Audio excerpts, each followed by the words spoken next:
సానియా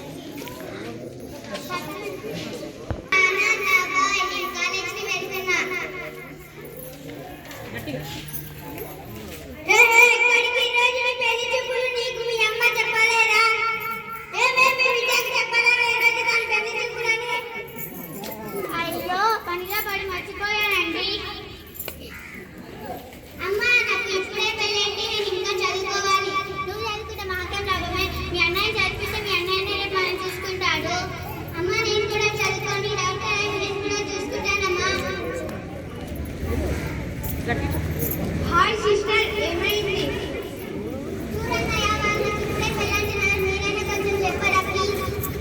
నీ ఇష్టం, మన ఇష్టం. నేనైతే కలెక్టర్ అవ్వాలనుకుంటున్నాను. నాకేం చెప్పక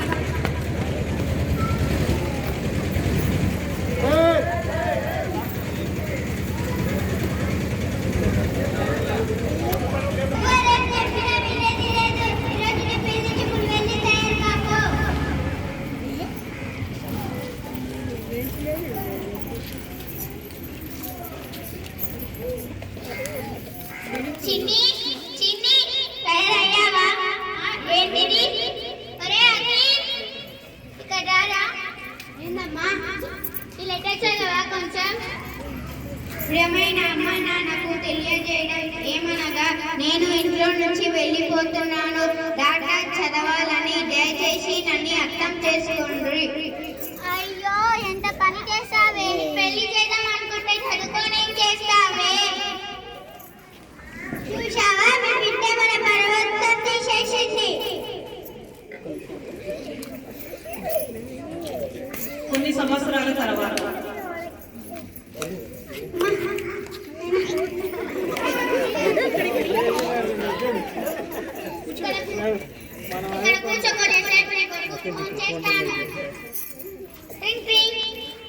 హలో, గట్టిగా చెప్పేసి అఖిల్ లేకున్నా ఏం కాదు గట్టిగా. హలో హలో, మీ నాన్నకు ఆరోగ్యం బాగాలేదు, కొంచెం డబ్బులు పంపియవా? నేను చాలా బిజీగా ఉన్నాను, నాతో డబ్బులు లేదేం లేదు. ఇంకోసారి నాకు ఫోన్ చేయకండి. మన కొడుకు అనుకుంటే మంచి బెనిఫిట్ అయింది. కొడుకు చూడు, మనం చూసుకోవటమే లేదు. అవునే, నిజమే చెప్పావు. అమ్మా నాన్న బాగున్నారా? ఎవరు? నేనమ్మా, మీ కూతురు. నేను చదువుకొని డాక్టర్ అయ్యాను. మీ అన్నయ్యని చదివిస్తాము. మీ కొడుకు అనుకుంటూ కష్టపడి చదివిస్తే మీ అన్నయ్య మనం చూసుకోవటమే లేదు. ఏం పర్వాలేదమ్మా, నేను చూసుకున్నాను కదా. నాన్ననే కాకుండా మన ఊర్లో ఉన్న ప్రజలకు డాక్టర్గా నా సేవలు చేస్తాను.